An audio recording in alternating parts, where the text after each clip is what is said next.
go to aging and tell you a little bit about the factors that determine the risk to get dementia. Dementia is something we all try to avoid, and you can see here the end stage of dementia, most common form of dementia, Alzheimer's disease. The patient is in a fetal position in bed, has lost everything that he has learned, or she has learned in this case, during lifetime, and going stepwise back to the neonatal period, and when you put a finger in the mouth of such a patient, it's starting to suckle. It's all the way back to the neonatal period. And in the brain of those patients we find the changes that have been described first time by Alzheimer, the plaques, kind of scars, and the tangles in the cells, which are clusters of proteins that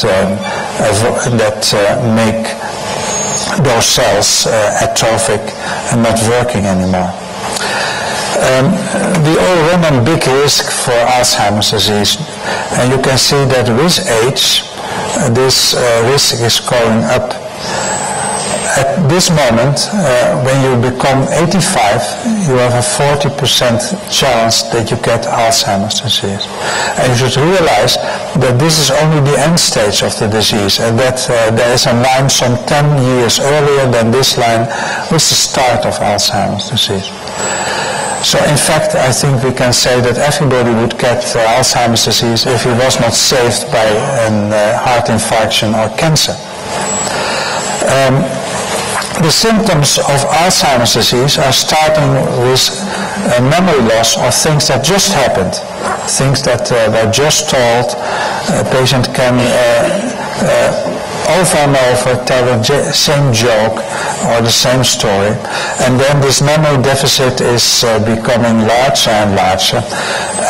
People cannot put on the right clothes anymore. Next step is that they cannot handle the mechanics of toileting. Then they become incontinent for urine and for feces. You can see that the stages have a number. So if the patient is in one stage, you can predict what the next stage will be. They will lose the ability to speak. They cannot walk anymore. They cannot sit up independently anymore. They lose the smile, and then they cannot hold up their head anymore. And if you read this those lines from the bottom up, normal development of a child. So the child is first holding its head, is starting to smile, then is starting to sit and crawl, and starting to speak a few words, is becoming continent for feces and urine, etc. So you lose during Alzheimer's process all the capabilities in the reversed order. There are some people, though, that escape this process, but they are very rare. And this is the example for the Netherlands. It's somebody who became 113 years old, was the oldest woman on earth for some time, and in her brain there were no Alzheimer's changes. How come? Well, this is due to the genetic background of this person. It runs in the family. In the family there are very old persons, and they are not demented. And we are investigating the genetic background of this type of persons. It also means that the main decision that you should make if you want to avoid Alzheimer's disease is to choose your parents, to make your genetic background safe. But you can do a little bit after that. Children that grow up bilingually, so they learn 2 languages from the first moment onwards, they are at risk for Alzheimer's disease 4 years later. And that's because learning a language is enormous stimulation for the brain, and learning 2 languages even more. And then it's important to have a good education, good schooling, university, then you are at less risk for Alzheimer's. If you have an interesting job for the rest of your life, you are at less risk. And then in old age, you can stimulate your brain still by doing novel things and doing this type of games like chess. I think if you want to do a sport, this is the only sport that is really stimulating the brain. And those people that regularly are involved in novel things and thinking about complex games like this have dementia at later age.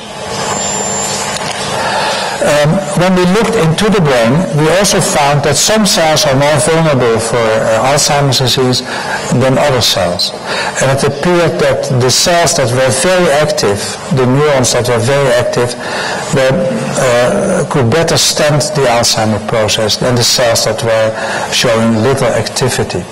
And we have paraphrased that as use it or lose it. So if you use your brain cells, then you stimulate them in such a way that they can better withstand Alzheimer's disease.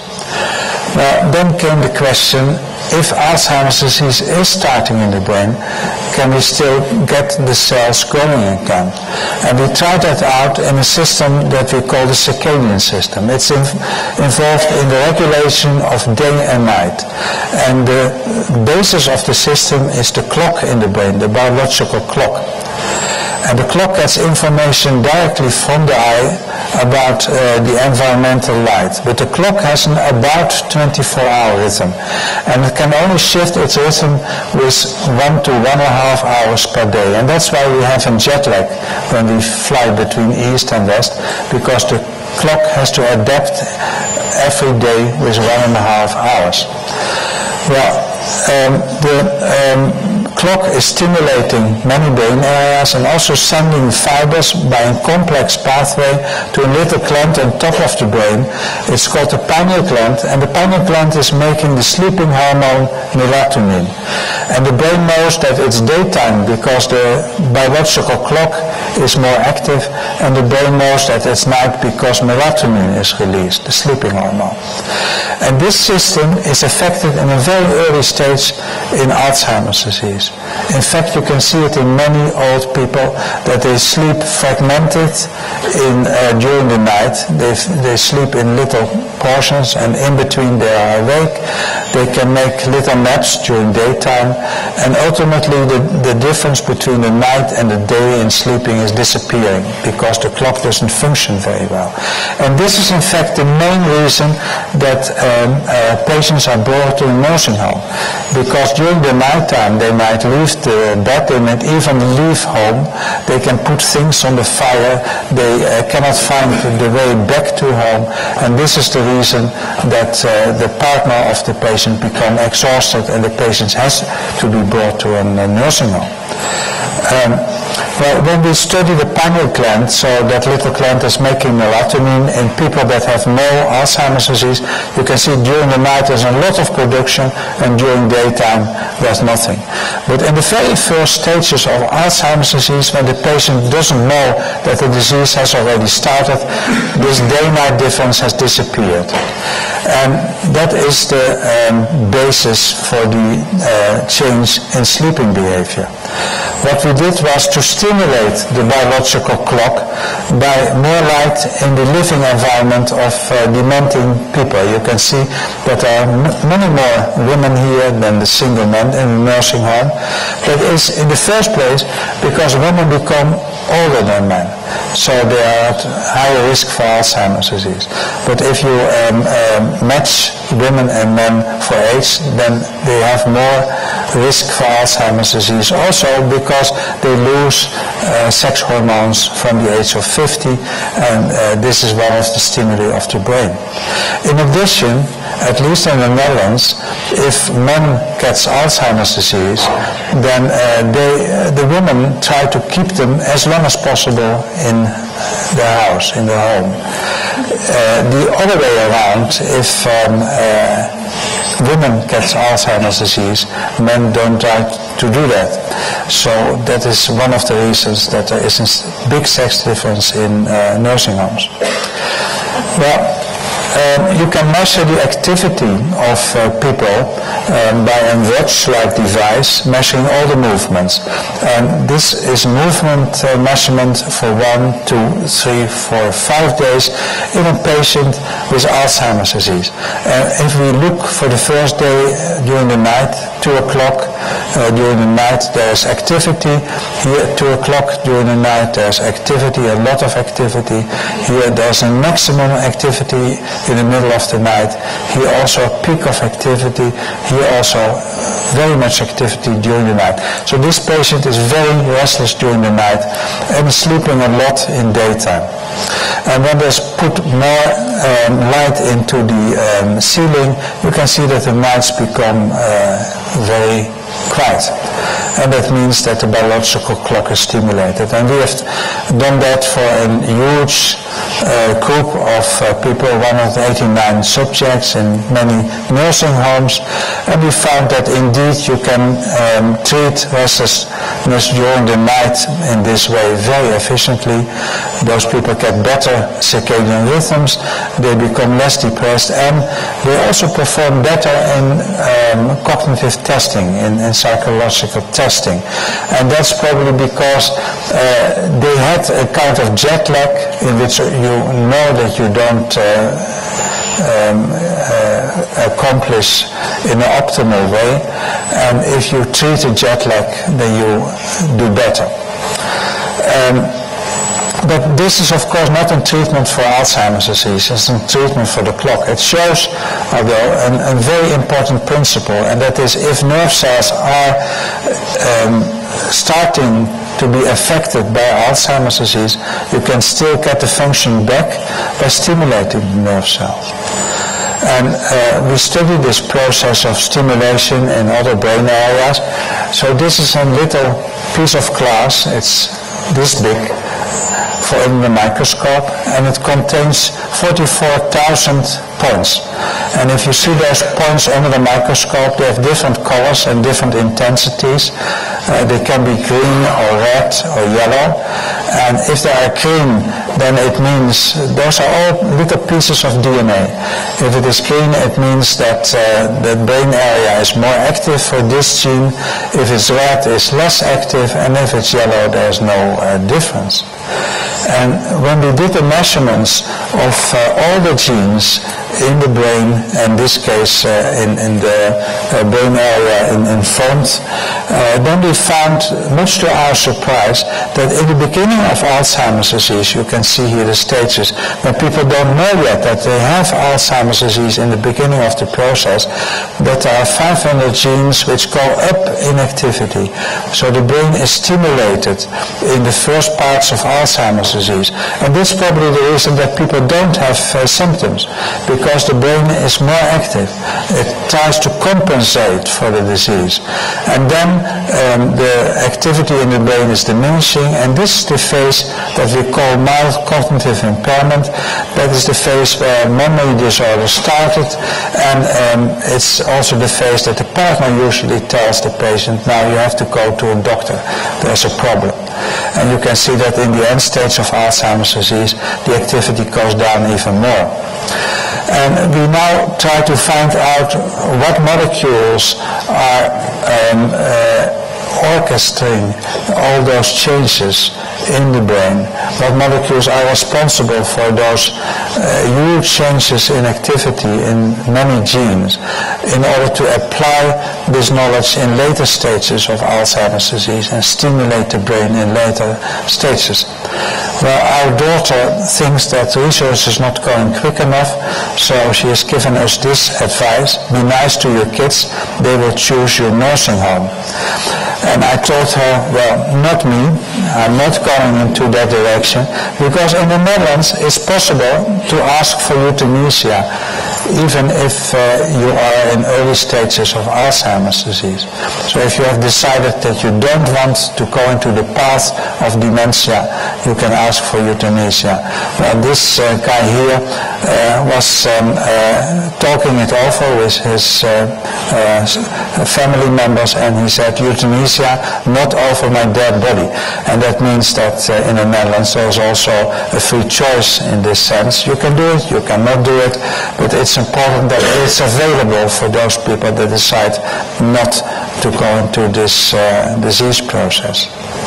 Well, in order to summarize, I've told you that many of our properties are already established in early development. Our IQ is depending on genetic background for 88%.